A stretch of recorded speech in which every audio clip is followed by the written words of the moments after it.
जय श्री कृष्ण। राधे राधे। आप सभी भक्तजनों को इस मार्गशीर्ष माह के अर्थात अगहन मास के शुक्ल पक्ष की मोक्षदा एकादशी की अनंत अनंत कोटि कोटि शुभकामनाएं। क्योंकि सभी भक्तजनों को इस विशेष तिथि का इंतजार बड़े ही प्रसन्न चित्त भाव से रहता है कि कब आवे वह भगवान श्री हरि नारायण को प्रसन्न करने वाली विशेष तिथि एकादशी की दिव्य पवित्र पावन तिथि।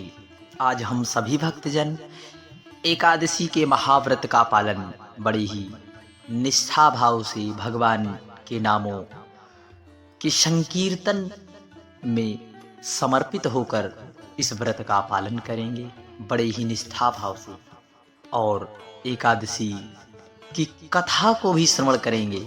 क्योंकि शास्त्रों और पुराणों में बताया गया है, यदि आप व्रत धारण कर रहे हैं, व्रत का संकल्प ले रहे हैं, यदि उस व्रत की कथा को सुन लिया जाता है तो उसका महत्व कई गुना अत्यधिक बढ़ जाता है।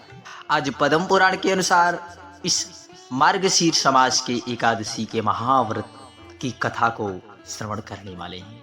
कथा को अंत तक आप अवश्य सुनिएगा, क्योंकि सुनना भी भक्ति का एक विशेष स्वरूप बताया गया है। भगवान श्री कृष्ण धर्मराज युधिष्ठिर से कहते हैं, इस तिथि पर तुलसी की मंजरी, धूप दीप आदि से भगवान दामोदर का विशेष रूप से पूजन करना चाहिए। युधिष्ठिर बोले, देव देवेश्वर, मैं पूछता हूँ, मार्गशीर्ष माह के शुक्ल पक्ष में जो एकादशी होती है उसका क्या नाम है? कौन सी विधि है? उसमें किस देवता का पूजन किया जाता है? स्वामिन, यह सब यथार्थ स्वरूप से विस्तार पूर्वक हमें बताने की कृपा करें। तब भगवान श्री कृष्ण बोले, नृपश्रेष्ठ, मार्गशीर्ष मास के कृष्ण पक्ष में उत्पत्ति नाम की एकादशी होती है, जिसका वर्णन आप सभी भक्तजनों के समक्ष हमने कर दिया है।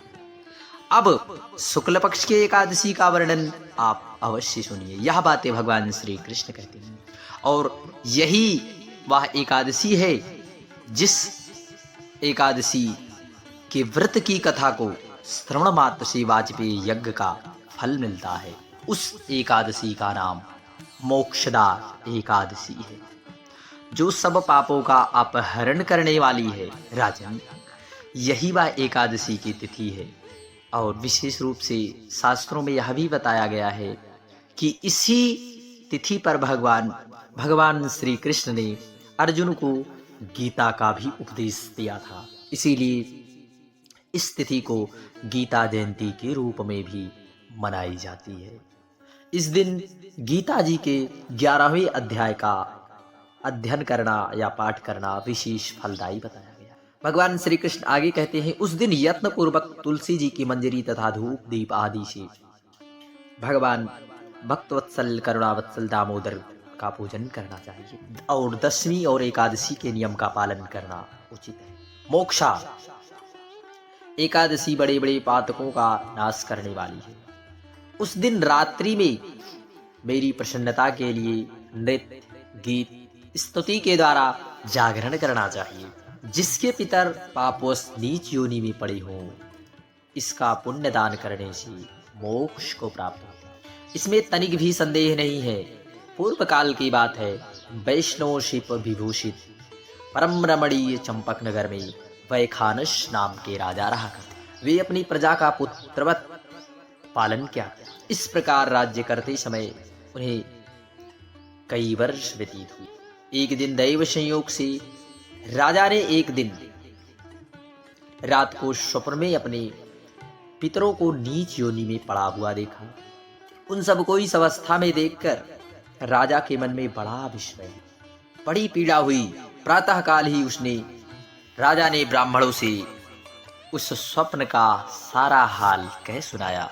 तब राजा बोले, ब्राह्मण देवों, मैंने अपने पितरों को नरक में गिरा हुआ देखा है। वे बारंबार रोते हुए मुझसे यह कह रहे हैं, तुम हमारे तनिज हो, इसलिए इस नरक समुद्र से हम लोगों का उद्धार करो। द्विजवरों, इस रूप में मुझे पितरों के दर्शन हुए। इससे मुझे चैन नहीं मिलता, मैं क्या करूं, कहाँ जाऊं, मेरा हृदय रुधा जा रहा है। द्विज श्रेष्ठ, यह वह व्रत और वह तप, वह योग जिसमें मेरे पूर्वज तत्काल नरक से छुटकारा पा जाए, उस महाव्रत को बताने की कृपा करे। मुझ बलवान एवं साहसी पुत्रों के जीते जी मेरे माता पिता घोर नरक में पड़े हों, अतः ऐसे पुत्र का। ब्राह्मण बोले, राजन, यहाँ से निकट ही पर्वत मुनि का महान आश्रम है, ये भूत और भविष्य के भी ज्ञाता है। नृपश्रेष्ठ, आप उन्हीं के पास चले जाइए। ब्राह्मणों की बातें सुनकर महाराज वैखानस शीघ्र ही पर्वत मुनि के आश्रम पर जा पहुंचे। वहां उन मुनि श्रेष्ठ ने को देखकर महाराज ने दंडवत प्रणाम करके मुनि के चरणों में अस्पर। मुनि ने भी राजा की सातों अंगों की कुशल पूछी। राजा बोले, स्वामी, आपकी कृपा से मेरे सभी अंग राज्य के सकुशल हैं, किंतु मैंने स्वप्न में देखा है कि मेरे पितर नरक में पड़े हैं। तो आप बताइए कि किस पुण्य के प्रभाव से उनका वहां से छुटकारा होगा। राजा की यह बात सुनकर मुनि श्रेष्ठ पर्वत मुनि बोले, एक मुहूर्त तक ध्यानस्थ रहे। इसके बाद भी राजा से बोले, महाराज, मार्गशीर्ष मास के शुक्ल पक्ष में जो मोक्षा एकादशी है, तुम सब लोग उसका व्रत करो और उसका पुण्य अपने पितरों को दे डालो। उस पुण्य के प्रभाव से उनका नरक से उद्धार हो जाएगा। भगवान श्री कृष्ण कहते हैं, युधिष्ठिर, मुनि की यह बातें सुनकर राजा पुनः अपने घर लौट आए।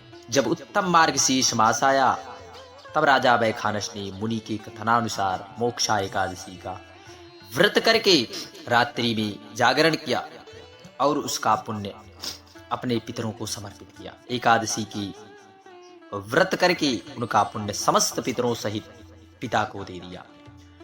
पुण्य देते ही क्षण भर में आकाश से पुष्प की वर्षा होने लगी। वैखानस के पिता नरक से छुटकारा पा गए और आकाश में आकर राजा के प्रति यह पवित्र वचन बोले, बेटा, तुम्हारा कल्याण हो।